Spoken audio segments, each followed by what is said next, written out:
The night was a blanket woven from heat, humidity, and the suffocating blackness that only exists miles from any shore, deep in the enemy's domain. It was July 19th, 1943. And the Solomon Islands weren't just a place on a map. They were the jagged teeth of the Japanese war machine, a place our maps back home marked with uncertainty and our generals marked with American blood. My name is Thomas Harrigan, Chief Petty Officer, and my world had shrunk to the vibrating deck of patrol torpedo boat PT 164, an 80-foot splinter of American defiance floating in an ocean of dread. We weren't alone out there, though it felt like it.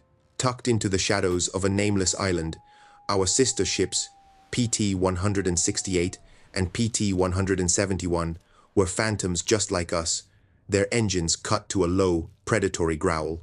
For hours, the only sounds were the whisper of water against our plywood hull, the thrum of our three massive Packard V12 engines idling so low they seemed to be holding their breath, and the frantic pounding of my own heart against my ribs. We were hunters, waiting. But in these waters, the line between hunter and hunted was as thin as a razor's edge, and it shifted with the tide.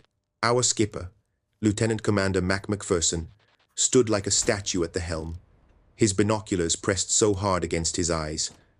I imagined they'd leave permanent rings. He wasn't a man of many words, but his silence was louder than any speech.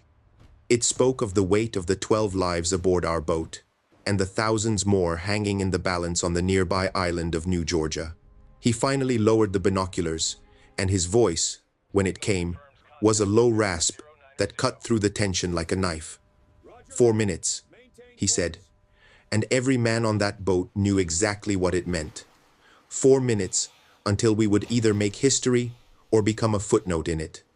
4 minutes until we met the Tokyo Express, and then we saw it.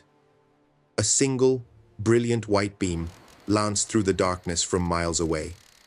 It wasn't the gentle sweep of a lighthouse. It was the cold, calculating finger of a Japanese destroyer, methodically probing the shadows, hunting for anything that didn't belong. Every man aboard PT 164 froze. You don't see a light like that in the Blackett Strait and mistake it for a friendly. That was the spotlight of death, and it was sweeping towards us. My knuckles turned white where I gripped the dual 50 caliber machine guns. The cold steel felt slick with the sweat from my palms. We were supposed to be invisible, ghosts in the machine, but that light could turn us into a bonfire of gasoline and splintered wood in a heartbeat. The beam crawled across the water, illuminating the waves in a ghostly, silver path. It was hypnotizing, terrifyingly beautiful. It swept past our hiding spot, casting the jungle behind us in stark relief for a split second before plunging us back into darkness. A collective, silent exhale seemed to pass through the crew. We were safe, for now. But the destroyer was just the guard dog. The real prize, the one we were here to intercept, was following close behind. The Tokyo Express wasn't a train. It was a relentless, nightly convoy of Imperial Japanese Navy destroyers and transports, fast and deadly, that ferried troops and supplies to their garrisons in the Solomons. They owned the night, while our big gun navy, our cruisers and battleships ruled the day. When the sun went down, these waters belonged to the Emperor. And tonight's express was the motherlode. Intelligence, gathered by the heroic coast watchers, brave Australian and British observers, hiding on the islands, and relayed by loyal Solomon Islanders, told us that a massive contingent was on its way. Not just supplies, but 8,000 elite Imperial troops, destined for the battlefields of New Georgia. 8,000 men. It was a number that settled like a stone in my gut. On New Georgia, our Marines were fighting and dying in a meat grinder of jungle warfare. They were exhausted, outnumbered in key sectors, and holding on by a thread. The arrival of 8,000 fresh, battle-hardened soldiers wouldn't just tip the scales. It would shatter them. It would mean the almost certain annihilation of American forces on that island and a strategic catastrophe for the entire Pacific campaign. Our mission, handed down from the highest levels of command, was simple in its objective: and insane in its execution. Stop that convoy at any cost. And what was America's answer to this existential threat? What secret weapon had Admiral Halsey sent to challenge the steel-plated might of the Imperial Navy? Not a squadron of battleships, not a fleet of aircraft carriers. He sent us 3 boats, 3 80-foot motorboats made of 2 layers of mahogany plywood, held together with screws and glue. Our hulls were so thin, you could practically punch a hole through them. We were, in essence, a souped-up speedboat, with torpedoes strapped to the deck. We had no armor to speak of. A single well-placed shell from a destroyer's 5-inch gun wouldn't just sink us. It would vaporize us, leaving nothing but a greasy stain on the water. This was the unbelievable, asymmetrical reality of our war. We were a fleet of hornets sent to take down a pack of wolves. Each of their destroyers was a 400-foot behemoth of steel, bristling with guns and crewed by sailors who had turned night fighting into a terrifying art form. They were veterans of Pearl Harbor, of Midway, of countless battles where they had proven their lethality. And we were a handful of American volunteers, ex-racers, Yale professors, farm boys manning a wooden boat, powered by what were essentially glorified airplane engines. The sheer absurdity of it all should have been terrifying, and it was. But it was also the foundation of our strategy. The Japanese were looking for warships. They were scanning the horizon for the familiar silhouettes of destroyers and cruisers. They would never, in their wildest dreams, expect to be attacked by something so small, so audacious, so insignificant. They were looking for a fair fight, a naval engagement dictated by centuries of tradition. They had no idea we were about to write a new chapter in naval warfare, using rules they didn't even know existed. So we waited. The rumble of their convoy grew from a distant vibration in the water to a low, guttural roar that you could feel in your teeth. Mac raised his binoculars again. The fate of thousands of men rested on the next few moments, on the insane courage of the few dozen sailors manning these fragile wooden craft. The central question hung in the oppressive night air, a question the Japanese commanders would soon be screaming into their radios in confusion and rage. How could 3 plywood boats, more fragile than most civilian yachts, dare to challenge the deadliest nocturnal navy on the planet in their own backyard? We were about to give them their answer, and it would be delivered with 4 Mark 13 torpedoes. To understand the sheer, suicidal audacity of our mission, you have to understand the darkness we were sailing into. This wasn't just the absence of light. In the Solomon Islands in 1943, the night was a sovereign territory. It was the empire of Japan's private kingdom of shadows, and we were attempting a hostile takeover with a handful of wooden boats. For over a year, the Imperial Japanese Navy had conducted a masterclass in nocturnal warfare. They had turned these dark, treacherous waters into a phantom railroad, a supply line that was bleeding us dry one night at a time. We called it the Tokyo Express, but that name, with its almost casual ring, belied the terrifying efficiency with which it operated. The Japanese advantage wasn't just courage or numbers. It was a deeply ingrained philosophy. While our Navy was still writing its playbook for night combat, they had already perfected it. Their lookouts were trained to an almost superhuman level, able to spot the silhouette of a ship against a black horizon in conditions our sailors would have considered blind. More importantly, they possessed a weapon that was the envy of the world, the Type 93 torpedo, what our intelligence guys grimly nicknamed the Long Lance. It was faster, had a longer range, and carried a much larger warhead than any torpedo in our arsenal. It was a ship killer that could strike from beyond the range of our own weapons, a silent ghost that could turn a 10,000-ton American cruiser into a funeral pyre before its crew even knew they were in a fight. Our early attempts to challenge them in the dark had been nothing short of catastrophic. Battles with names like Savo Island had become grim lessons written in the blood of American sailors. We would steam into the fray, confident in our newfangled radar, only to find ourselves outmaneuvered and outgunned. The Japanese didn't rely on radar as heavily. They relied on eyesight, on discipline, and on the terrifying punch of the long lance. They would charge in, launch a devastating spread of torpedoes, and be gone before our big ships could even train their main guns. They used the islands as a screen, appearing and disappearing like wraiths, turning the narrow straits into lethal shooting galleries. We were fighting a conventional war, and they were fighting a guerrilla war on water. We were losing, badly, and nowhere was that loss felt more acutely than on the muddy shores of New Georgia. That's where the real price of the Tokyo Express was being paid. I had friends in the Marine Corps, guys I'd trained with back in the States. In their letters, they described a living hell, a world of constant rain, suffocating humidity, and mud that could swallow a man whole. They fought an enemy they rarely saw, in a jungle so thick you could get lost 10 feet from your own foxhole. They battled not just the Japanese, but malaria, dysentery, and a soul-crushing exhaustion. Every single night, they would lie in their waterlogged holes and listen. They would listen to the distant rumble of the Tokyo Express, knowing that with each passing convoy, the enemy they would face the next morning would be stronger, better supplied, and more numerous. Those 8,000 troops we were sent to stop weren't just a number on a strategic map. To the Marines on New Georgia, they were a death sentence. They represented 8,000 more rifles, 8,000 more bayonets, 8,000 more reasons why they might never see home again. The Express wasn't just a logistical asset for the Japanese, it was a psychological weapon.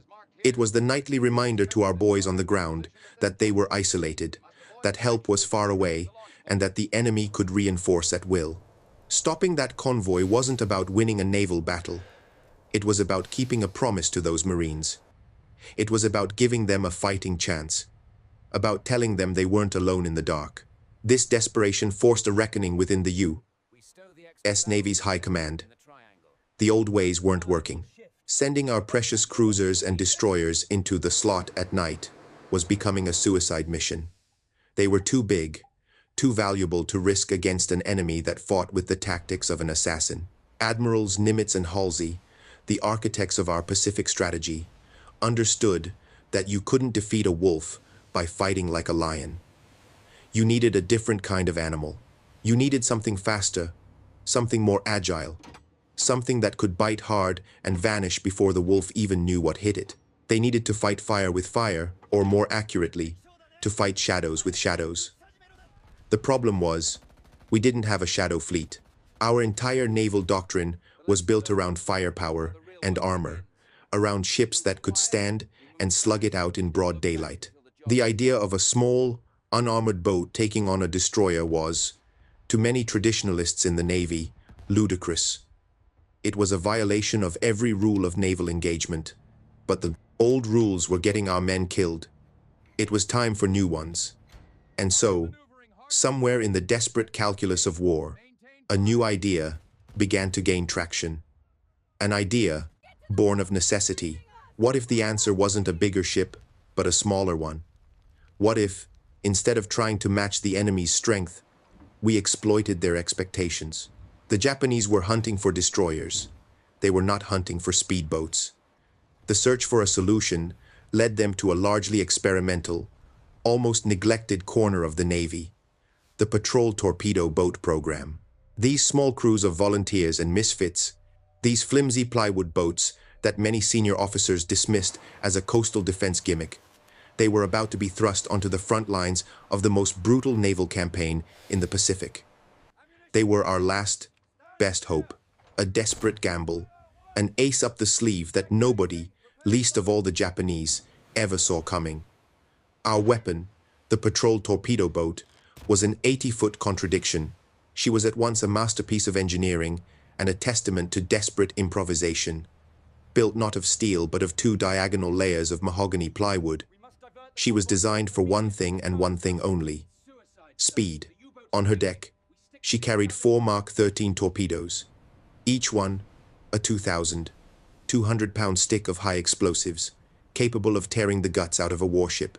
To deliver them, she relied on 3 massive, liquid-cooled Packard V-12 marine engines, monstrous power plants that were essentially cousins to the engines used in the P-51 Mustang fighter plane. When those three engines opened up, they screamed. It wasn't the low thrum of a warship. It was the high-octane, hell-raising shriek of a top-fuel dragster. They guzzled 100-octane aviation fuel at a terrifying rate and could push our wooden hull across the water at over 45 knots, a blistering speed for a vessel of her size in 1943. She was, in essence, a beautifully crafted wooden coffin packed with enough explosive power to level a city block. We had no armor. Our only defense was the throttle. We couldn't absorb a punch, so our entire philosophy was built around not getting hit. We had to be faster, quieter, and smarter than anything the enemy could throw at us. We were the hot rod of the sea, a fragile, high-strung, temperamental beast that could kill you as easily as it could kill the enemy. And the men who volunteered to tame these beasts were a breed apart, a collection of misfits and specialists that the traditional, spit and polish Navy didn't quite know what to do with. Our crew on PT-164 was a perfect snapshot of this beautiful, chaotic experiment. Our skipper, Mac McPherson, wasn't an Annapolis man born to the brass. He was a former merchant marine who had seen more of the world's ugly corners from the deck of a tramp steamer than most admirals saw in a lifetime. He understood the sea, not as a strategic chessboard, but as a living, breathing entity. He knew that in these waters, the rulebook was written by the reefs and the tides, not by some manual in Washington, D.C. His commands were quiet, his decisions were fast, and he had a pragmatist's contempt for any procedure that didn't directly contribute to killing the enemy or keeping us alive. Our executive officer, Ensign Robert Dutch Vanderberg, was the polar opposite. Before the war, he was a mathematics professor at Yale University. He was a man who saw the world in angles, trajectories, and probabilities. While the rest of us were operating on instinct and adrenaline, Dutch was calmly calculating torpedo-lead angles and intercept courses in his head, often faster than the mechanical computers designed for the job. He could look at the wake of a destroyer 5 miles away in the moonlight and give you its speed and bearing with terrifying accuracy. He was our secret weapon of the mind, the calm, logical center in the heart of our storm. And then there was the man who gave the storm its power, Chief Motor Machinist's mate Carlos "Charlie" Mendoza.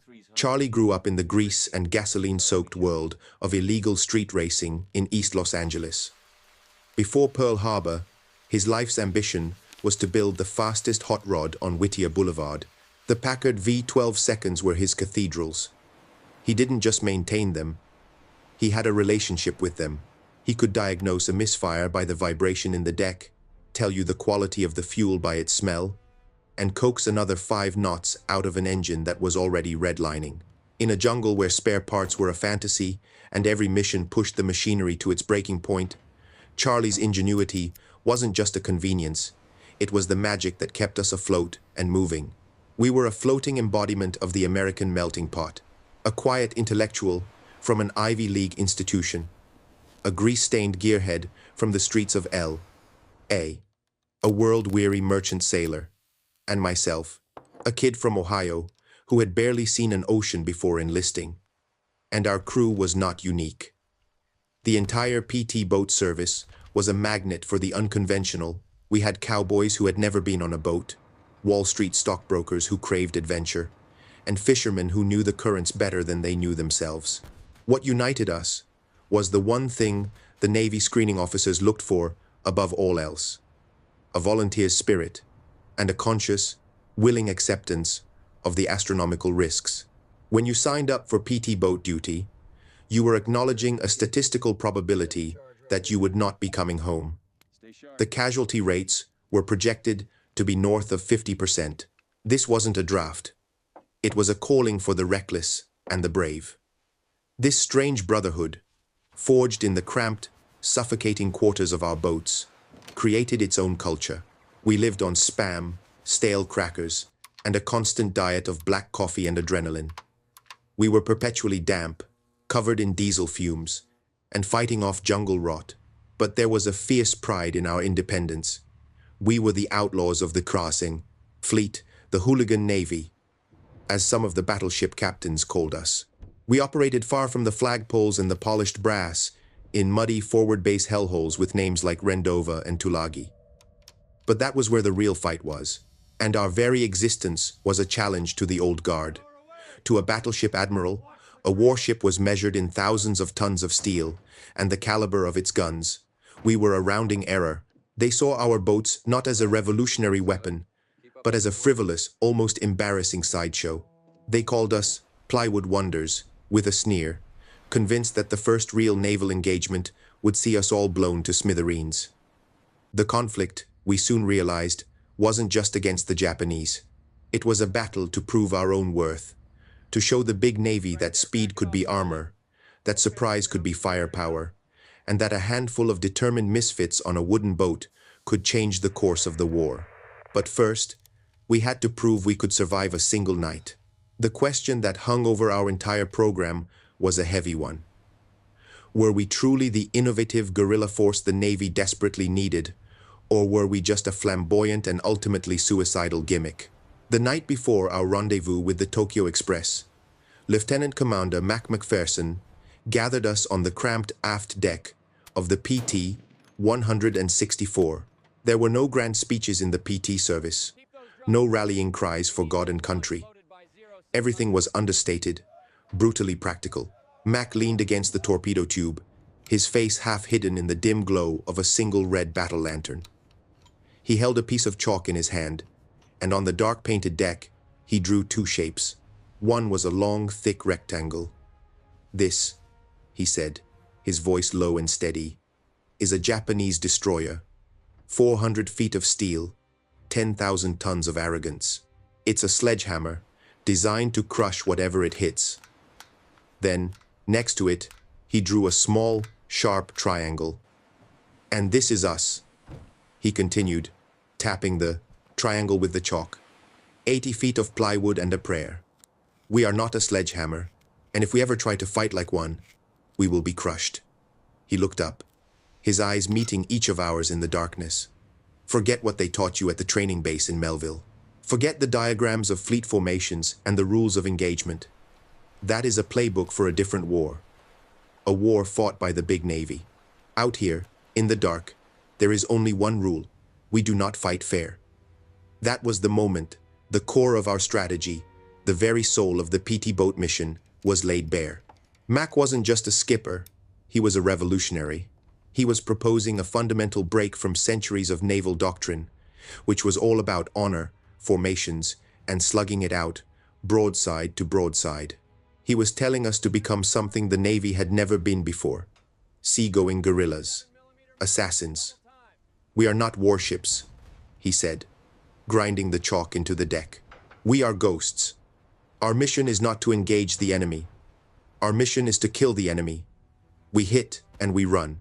We strike from the shadows, create chaos, and then we disappear back into the night before they can even process what happened." His philosophy was born from a simple, brutal truth. We were the underdog. And in American culture, the underdog doesn't win by playing the champion's game. He wins by changing the game completely. Mac was channeling the spirit of the American revolutionaries, the Minutemen hiding behind stone walls to pick off columns of redcoats marching in perfect formation. We were the Minutemen of the sea. Our stone walls were the hundreds of small, jungle-choked islands of the Solomons. Our long rifles were our Mark 13 torpedoes. We would use the terrain, the reefs, the narrow channels, the sudden squalls as our allies. The plan was as elegant as it was terrifying. We would never attack from the open sea, where their superior optics and firepower would shred us. Instead, we would use our shallow draft to navigate passages the big destroyers couldn't, lurking in the dark water behind an island or a reef. We'd cut our engines to an idle, listening, waiting, letting the express steam right past our hiding spot. Then, as the fat transport ships came into view, protected by the destroyers ahead and behind them, we would push the throttles forward. For those few moments of our attack run, we would be a 45-knot blur, a screaming projectile of wood and fury, closing the distance so fast their gunners couldn't track us. Our armor wasn't steel. It was the 30 seconds of confusion the Japanese would experience while they screamed, "Nani? What was that?" into their radios. We would launch our torpedoes at point-blank range, so close we could see the faces of the enemy sailors on deck. And then, in the ensuing chaos of the explosion, we would vanish. Mac's favorite maneuver was what he called the rooster tail feint. We'd crank the wheel hard over, throwing up a massive wake of phosphorescent water in one direction, drawing their fire, while we slipped away in the other, hidden by the glare and the smoke. It was dirty, it was unconventional, and to the admirals on the battleships, it was probably horrifyingly undisciplined. But out here, it was the only thing that made sense. This radical thinking, however, wasn't just aimed at the Japanese. It was an implicit rebellion against the rigid, traditionalist mindset of our own Navy. In the eyes of the battleship admirals, there was a right way and a wrong way to fight a war at sea. The right way involved massive fleets, intricate signaling, and overwhelming firepower. Our hit-and-run tactics were seen as a cheap trick, a sign of weakness, not strength. We were a constant source of frustration for the naval bureaucracy. They didn't know how to supply us, how to command us, or how to fit our chaotic brand of warfare into their orderly plans. We were fighting a two-front war, one against the Imperial, Japanese Navy, and another against the institutional inertia of our own side. Mac's words sank into the thick, humid air. For some of the newer guys, you could see the fear in their eyes. This wasn't the heroic naval combat they'd seen in newsreels. This was back-alley knife fighting on a global scale. But for the rest of us, it was a revelation. It was the first time our weakness had been framed as our greatest strength. We weren't a poor substitute for a destroyer. We were something new, something they had no defense against. We were a strategic question mark. But as Mac finished, a heavy silence fell over the deck. His theory was brilliant. It was perfectly logical. It was even inspiring. But it was still just a theory, a set of bold lines drawn in chalk on a wooden deck. The question that nobody dared to ask aloud was deafening. What happens when this beautiful, audacious theory smashes into the cold, hard reality of a Japanese destroyer's 5-inch guns? Is this the playbook for victory, or is it just an eloquent new way to die? We would soon find out that the price for learning how to perfect this new art of war would have to be paid, as it always is, in blood. Mac's chalk talk philosophy was sound, but a theory is a fragile thing. It's a clean, neat little box, and war is a chaotic monster that refuses to be contained. We learned that lesson about a month before our date with the big convoy, on a night that started just like any other. The mission was a standard patrol, a rat run, as we called it, probing the enemy's supply lines near the island of Gizo.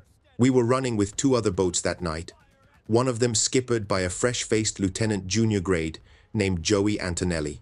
Joey was everything you'd imagine a young naval officer to be, full of bravado, eager to prove himself, and maybe a little too in love with the newsreel version of war. He believed in the power of a head-on charge. We found a target just after midnight, a single lone Japanese barge chugging along close to the shore.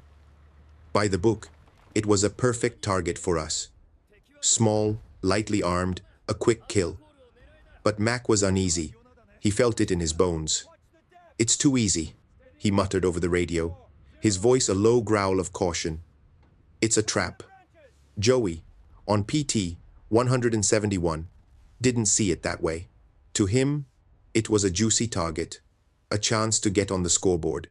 His voice came back crackling with youthful confidence. "It's one barge, Mac. Let's go get it."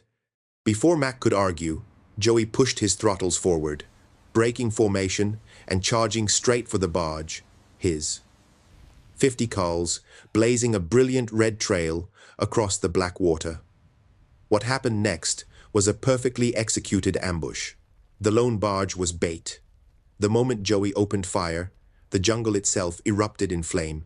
Hidden machine gun nests on the shore opened up from 3 different positions, their crossfire weaving a web of death around Joey's boat. Simultaneously, from behind a nearby point of land, a Japanese destroyer escort that had been lying in wait. engines cold, came to life. Its searchlight pinned the PT 171 inches a merciless white glare, and its 5-inch guns spoke with a deafening roar. We were a mile away, watching in horror, frozen by the suddenness of it all. We saw the shells hit. You don't see a clean splash. You see a momentary violent eruption of water and wood. The first shell tore through the unarmored bridge, likely killing Joey and his officers instantly. The second hit one of the fuel tanks. For a split second, the PT 171 was silhouetted against a brilliant orange fireball that lit up the entire coastline. And then, it was just gone, vaporized. The sound of the explosion, a deep, gut-wrenching WHUMP, reached us a few seconds later. 12 men, 12 lives, including a skipper who believed in the fair fight, erased from existence in less than 10 seconds. We did the only thing we could.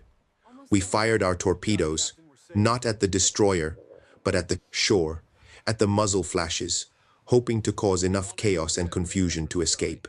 We slammed our throttles to the firewall, zigzagging wildly as the destroyer's shells chased us across the water. The geysers from near misses drenching us in warm, salty spray that felt like rain from hell. Every man on board was holding his breath, waiting for the impact that would turn our world into fire and splinters. But it never came. We slipped into a rain squall and were swallowed by the darkness. We didn't talk on the way back to the base at Rendova. There was nothing to say. The triumphant shriek of our engines felt like a funeral dirge. When we finally limped into our muddy little harbor, the silence was heavier than the humid air. We saw the empty mooring where PT 171 should have been. That empty space was a wound, a physical hole in our small, tight-knit squadron.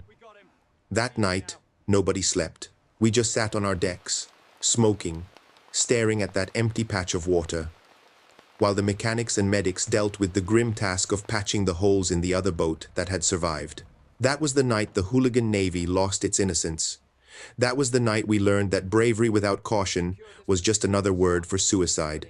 The death of Joey Antonelli and his crew was a brutal, bloody lesson etched into the soul of every man who witnessed it. It was the tuition we paid to learn the truth of Mac's philosophy. Strike from the shadows, or don't strike at all. There was no in-between. In the weeks that followed, a change came over us. The boyish excitement was gone, replaced by a quiet, grim professionalism. We started to develop what the medics called a psychological armor. It was built from a dark, cynical humor and a detachment that was necessary for survival. We joked about the horrible food, about the constant danger, about which one of us would be next, because joking was better than screaming. It was a defense mechanism, a way to keep the ever-present, bone-deep fear from paralyzing us. The fear never went away. You just learned to live with it, to pack it down into a hard little knot in your stomach and get on with the job. It was into this new, somber reality that the intelligence report landed. It came via a coded message, relayed from a coast watcher hidden deep in enemy territory. A massive convoy, 4 destroyers, 4 transports, 8,000 troops. It wasn't a barge. It wasn't a patrol. It was the main event. In the makeshift briefing hut, the air was thick with tension. Some of the newer crews looked pale. They had heard the stories about the PT 171. But for us, the veterans of that bloody night, it felt different. This wasn't just another mission. This was a chance to prove that the lesson we had learned, the lesson paid for with the lives of our friends, had not been in vain. It was a chance to finally put Mac's brutal, beautiful theory into practice. It was a chance for revenge. The hours leading up to the mission were a strange mix of meticulous, almost serene preparation and a gut-twisting, silent tension. Every man aboard PT 164 retreated into his own world, focusing on the rituals that might keep us alive. This was the professional calm that came after the lesson of the PT 171. The bravado was gone. What was left was a deadly focus. The air in our small harbor at Rendova didn't crackle with energy. It was heavy with unspoken thoughts, with the weight of what we were about to attempt. My world shrank to the cold, hard steel of my twin, 50 caliber machine guns. I didn't just clean them, I communed with them. I broke them down into their essential parts on a canvas tarp, each piece wiped with a clean, oil-soaked rag until it gleamed under the naked light bulb of our makeshift workshop. The bolt, the firing pin, the receiver, each component was a piece of a deadly puzzle. As I worked, my mind went quiet. The fear was still there, a cold knot in my stomach. But the familiar, repetitive motion was a kind of meditation. These guns were my voice in the coming storm. They were the only answer I could give to a 5-inch naval shell. It was a pitiful answer, I knew, but it was mine. A few feet away, Patrick "Paddy" O'Brien, our torpedo man, was performing his own sacred rites. Paddy was a quiet man from Boston who spoke of torpedoes the way a poet speaks of love. He called them his tin fish. To him, the Mark 13 wasn't just a weapon. It was a complex, temperamental creature. He checked the depth settings, his hands moving with the delicate precision of a watchmaker. He wanted them set shallow, just 10 feet, to run right under the keel of the transports and break their spines. He inspected the gyroscopes that would keep them on a true course and polished the sensitive contact detonators at their tips. He treated each torpedo with a reverence that bordered on spiritual. In our line of work, you couldn't afford a dud. One failed detonator, one faulty gyroscope, and the entire mission would be for nothing, a suicide run, with no result. Paddy was the gatekeeper of our purpose. But the heart of our boat, the roaring soul of the PT-164, belonged to Charlie Mendoza. He was hovering over his engine compartment like a nervous father. For hours, he and his assistant worked in the suffocating heat, tuning the 3 Packard V12 seconds until they purred in perfect unison. He wasn't just tightening bolts. He was listening to the language of the metal. He could hear the slightest imperfection, the faintest hint of a problem.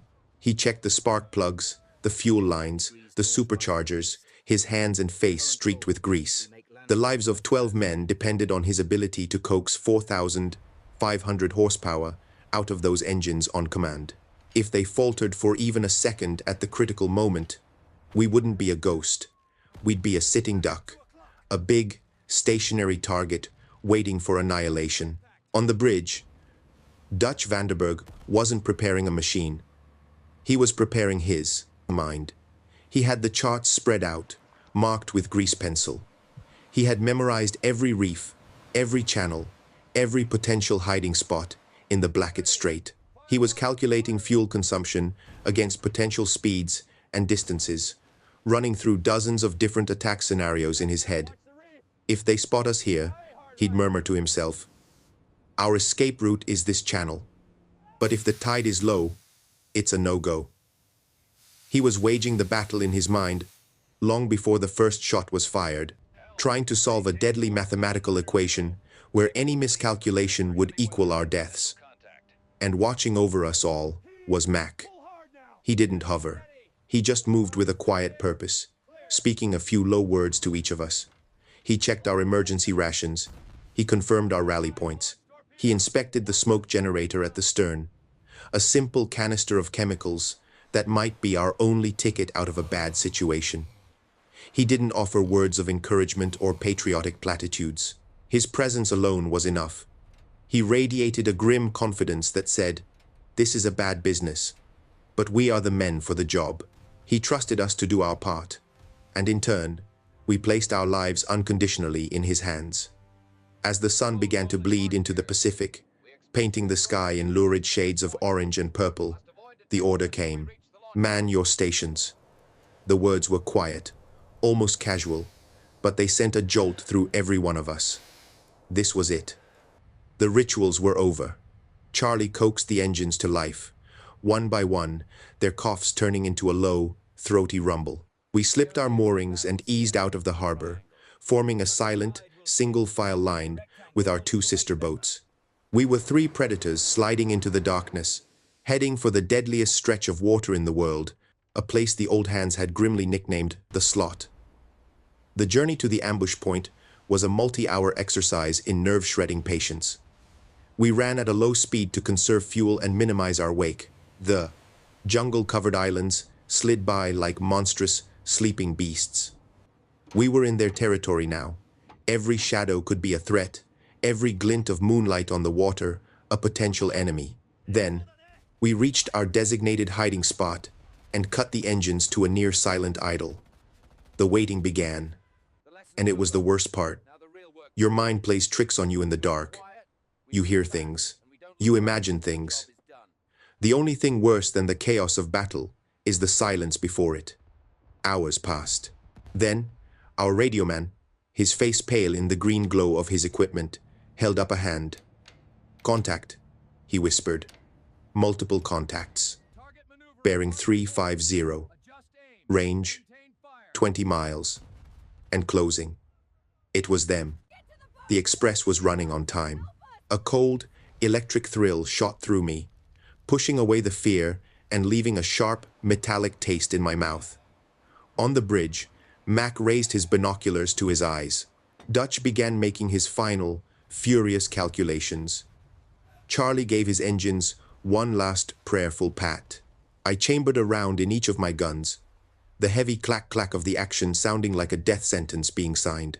And then, the lookout, his voice tight with tension, called out the words that sealed our fate.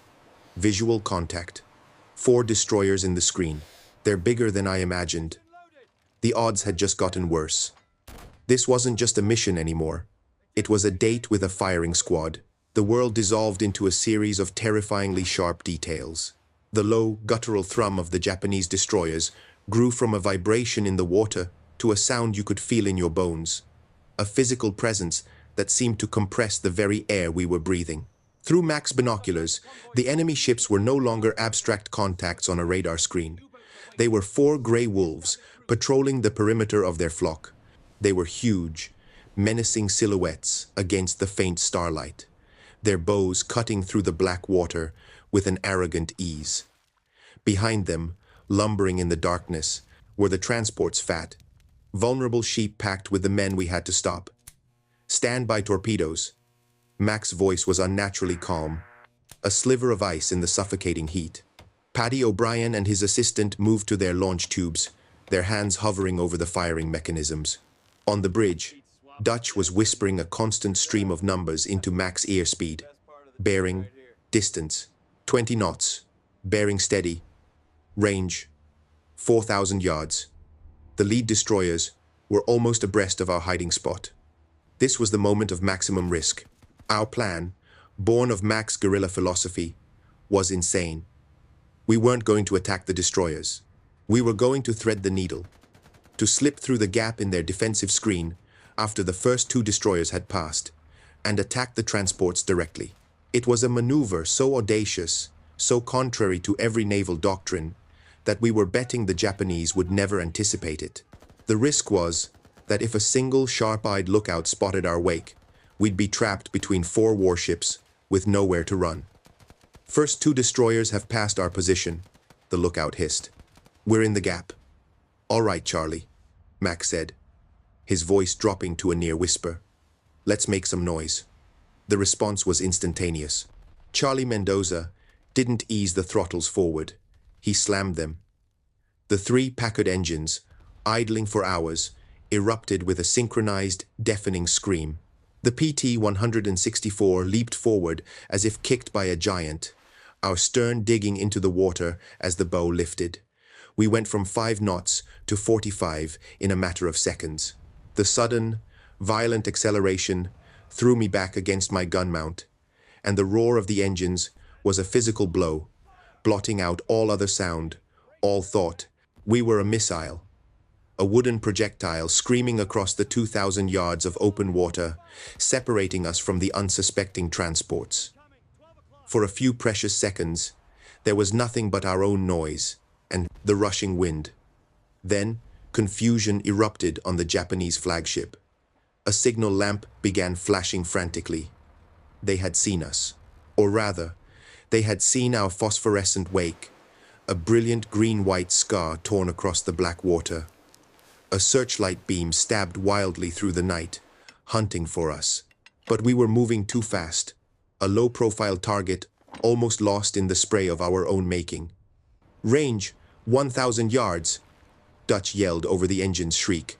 The first shells began to fall. They weren't aimed at us, not yet. The Japanese gunners, trained to engage ships thousands of yards away, couldn't comprehend an attack this close, this fast. Their shells screamed overhead, landing harmlessly 1,000 yards behind us. They were shooting at where a conventional attacker should have been. Target is the lead transport, Mac commanded. Paddy, you're clear to fire on my mark. We were now terrifyingly close. I could see the transport looming in front of us, a wall of steel. I could make out the shapes of soldiers on its decks, drawn by the commotion, pointing in confusion. They still didn't understand what was happening.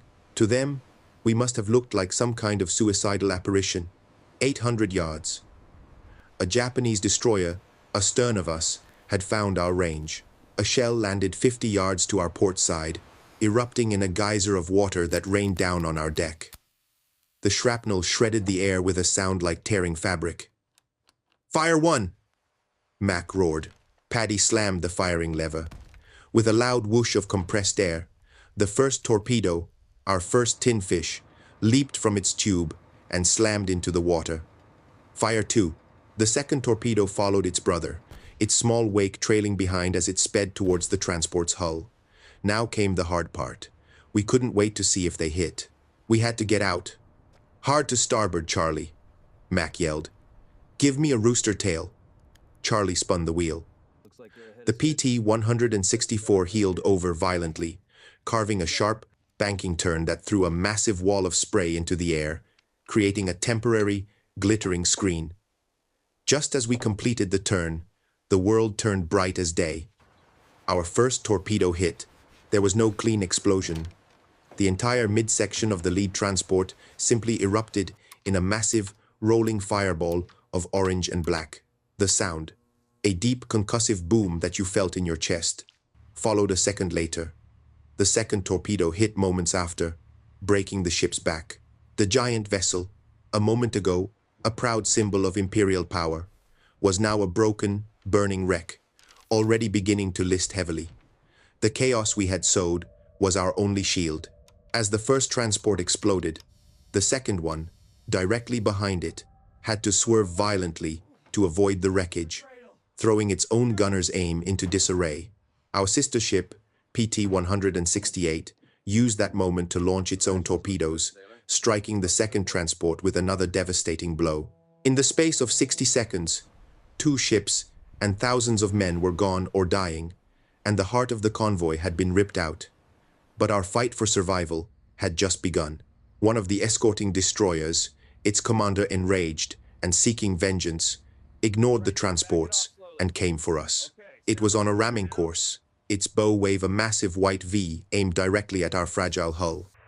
"It's a collision course," Dutch screamed, his voice laced with the first hint of panic I'd ever heard. 10 seconds to impact. This was where Mac McPherson proved he was more than a skipper. He was an artist of chaos. He didn't try to outrun it. He turned towards it. "Charlie, port side engine full reverse, starboard full ahead," he commanded. It was a maneuver that should have torn the boat apart. The PT-164 shuddered violently, spinning on its own axis like a top. The massive steel bow of the destroyer sliced through the water where we had been just a second before. So close I could feel the heat from its smokestacks and see the furious faces of its officers on the bridge. We had dodged death by a coat of paint. Just as we began to pull away, a string of machine gun fire from another destroyer stitched a line of incandescent green tracers across our stern. PT-171, covering our retreat, took the brunt of the fire. We heard their skipper's voice over the radio, strained but calm. "We're hit. Engine room is hit. We're pulling out." We were clear, for the moment, vanishing into the smoke and darkness we had created.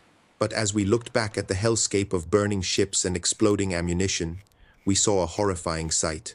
A second destroyer, one we hadn't accounted for, had circled around a small island and was now positioned perfectly to block our only escape route through the strait. The trap we had set for them had just been sprung on us. We were caught, trapped. The word echoed in the sudden, ringing silence in my head. In front of us, the burning pyres of the transports we had mortally wounded. To our stern, the vengeful destroyer we had just miraculously dodged. And cutting off our escape, a fresh, undamaged destroyer, its silhouette framed by the fires, calmly waiting to slaughter us. The elation of our successful attack evaporated, replaced by the cold, metallic taste of impending death. We had kicked the hornet's nest, and now we were about to be stung to death. In that moment, I think every man on PT 164 made his peace. We had done our duty. We had stopped the troop ships. This was the price. But Mac McPherson wasn't finished writing the rules. He surveyed the trap with the cool detachment of a chess master staring at a losing board, looking for one impossible move. He glanced at the smoke generator at our stern. Then he looked at the sheer, jungle-covered cliffs of the island to our port side, cliffs that the charts marked as impassable, a solid wall of rock, and a slow, grim smile spread across his face. He keyed the radio. "All PTs, this is Mac. Follow my lead. Execute Plan B." There was no Plan B. We all knew it. He was improvising, gambling our lives on a final, desperate bluff. "Charlie," he barked, "give me everything you've got, straight at that destroyer." We surged forward, a suicidal charge directly at the warship blocking our path. The Japanese commander must have thought we were insane, a final, kamikaze-like gesture of defiance. His forward guns flashed, and a shell screamed past our bridge. "Paddy," Mac yelled, "fire torpedoes 3 and 4. Aim for the cliffs behind him." It made no sense. Paddy didn't question it. He launched our last 2 tin fish, not at the ship, but at the solid rock wall of the island behind it. "Now!" Mac roared. "Release smoke! Hard to port! Hard to port!" We cranked the wheel. Our boat heeled over, shrouded instantly in a thick, acrid cloud of white chemical smoke. Behind us, our 2 torpedoes struck the cliffs. The massive explosions, magnified and echoed by the narrow strait, must have sounded like a battleship's broadside. To the Japanese, blinded by our smoke, it would have seemed as if we were engaged in a massive battle with a relief force that had suddenly appeared. It was the ultimate con, a ghost story told with explosives and smoke. While the Japanese destroyer was distracted by the phantom battle, searching for a non-existent enemy, Mac guided us not away from the island, but towards it. He steered us into a narrow, shallow channel that wasn't on any official chart, a sliver of water between the rocks that only the local islanders and the most daring coast watchers knew existed. It was a passage so tight that the jungle branches scraped against our hull. We held our breath, listening to the sickening sound of our keel scraping against unseen rocks below. One wrong move, one submerged boulder, and we'd be gutted. But we made it. We slipped through the needle's eye and emerged on the other side of the island, back into the blessed, open darkness. We were alive. We were free.